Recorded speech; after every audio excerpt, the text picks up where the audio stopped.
দেখুন, সমস্যাহীন পৃথিবী হয় না। সুখ দুঃখ, চাওয়া পাওয়া, যোগ বিয়োগের মাঝে কেটে গেল আমাদের পুজো পার্বণ। পৃথিবী থেমে নেই, চলছে তার আপন নিয়মে। পার হয়ে গেল দুর্গাপুজো, আজ কালী পুজো।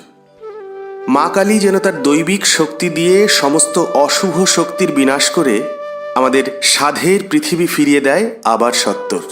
আসুন আমরা সেই কামনাই করি আজ মায়ের কাছে। থাক না দুঃখ কষ্ট, আসুন মায়ের আশিস মাথায় নিয়ে আমরা আমাদের মনের জানালা আর একটু বেশি করে খুলে রাখি, যাতে সামান্য একটু খুললেই অনেকটা আলো এসে পৌঁছায়। এই উৎসবের আলোয় মুখরিত হোক সকলের জীবন। সবার খুব ভালো কাটুক এই দিনটা। সতর্কতার সাথে উপভোগ করুন কালী পুজো। সবাই খুব খুব ভালো থাকবেন, ভালো রাখবেন সবাইকে, সুস্থ থাকবেন।